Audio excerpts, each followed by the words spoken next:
WHO scientist has admitted the COVID lab leak theory has not been ruled out as the team comes under fire over its whitewash investigation in China. Professor John Watson, who is part of the WHO team that traveled to Wuhan, stated the leak hypothesis remains on the table and confessed the mission may not have had the proper expertise to fully investigate. Professor Watson appeared BBC One's The Andrew Marr Show and he said additional investigations were needed to look at a potential leak from the Wuhan Institute of Virology, WIV. In more detail, WIV is known to have been experimenting with bad coronaviruses and creating infectious hybrid strains for tests, and is located just a stone's throw from where the virus first emerged in December 2019. The WHO team visited the lab as part of their mission, which was tightly controlled and stage managed by China. That's a hypothesis that remains on the table and could certainly have further work done on it, Professor Watson told Marr. If further work of that kind was to be done, you would certainly have to bring in additional kinds of expertise around labs that do the kind of work and the safety processes in labs like that in order to look at that aspect of it in more. The expert said the team quizzed the WIV scientists of safety aspects of the lab,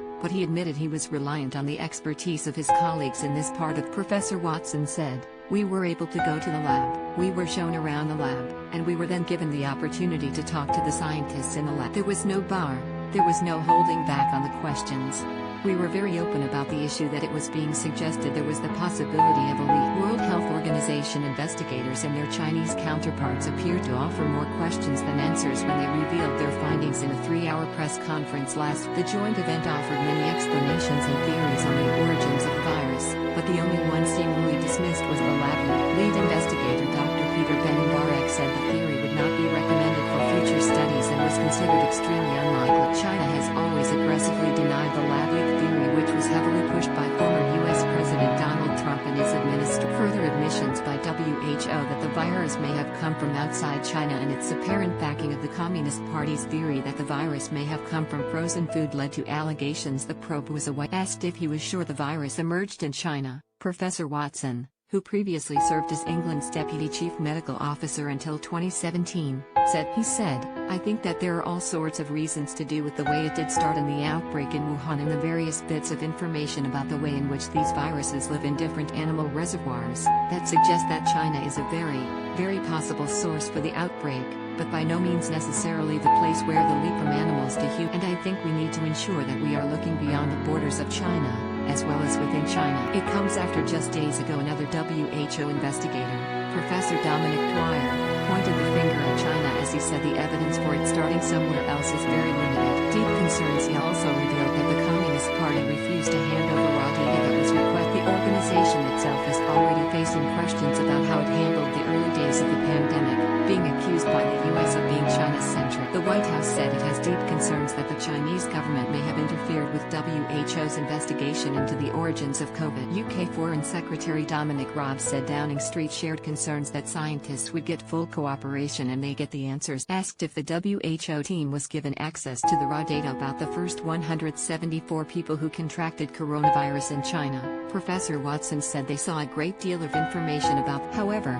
he added that the team was only given access to a certain amount of the. Professor Watson said, "We didn't see all of that and we didn't see the original questionnaires that were used, but apart from the fact that, of course, they would have been in Chinese, one has to think about what one would have seen if one had gone to any other country in the world." He said the team's visit was not a one-off and that the WHO sees it as the start of a process that's going to take really. Foreign Secretary Mr. Rock told the Andrew Marr Show that the UK government would be pushing for China to provide full access. He said, "We'll be pushing for it to have full access, get all the data it needs to be able to answer the questions that I think most people want to hear answered around the outbreak, the causes. And that's important, not for geopolitical point scoring or anything like that, but so we can learn the lessons and prevent it ever happening." What do we know about the Wuhan Institute of Virology?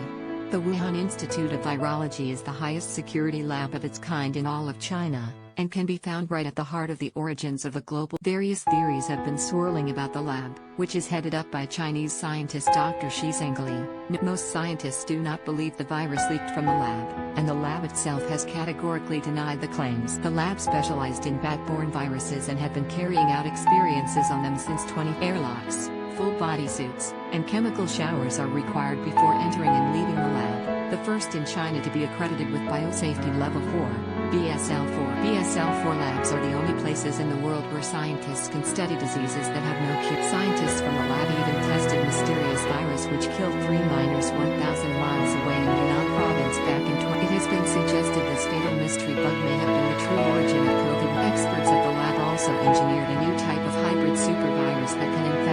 in 2015, according to medical journal Nature Medicine. Despite fears surrounding the research, the study was designed to show the risk of viruses carried by bats which could be transmitted to humans. There is no suggestion the facility's 2015 work is linked to the pandemic. The lab was also recruiting new scientists to probe coronaviruses in bats just 7 days before China has began tightening security around its biolabs, with President Xi Jinping saying it was a national security issue to improve scientific safety at a meeting last February. U.S. National Security Advisor Jake Sullivan said in a statement Saturday, "We have deep concerns about the way in which the early findings of the COVID-19 investigation were communicated and questions about the process used to reach them. It is imperative that this report be independent, with expert findings free from intervention or alteration by the Chinese government. To better understand this pandemic and prepare for the next one, China must make available its data from the earliest days of the outbreak." The New York Times also reported that Chinese officials had urged the WHO team to embrace the government's narrative about the source. The comments from the president's top national security official are the latest sign the White House remains distrustful of Beijing over its relationship with WHO, even after Biden moved to rejoin the organization after the previous president Donald Trump walked away from it last year. After Biden's administration said it wanted to review the data independently before commenting on the report,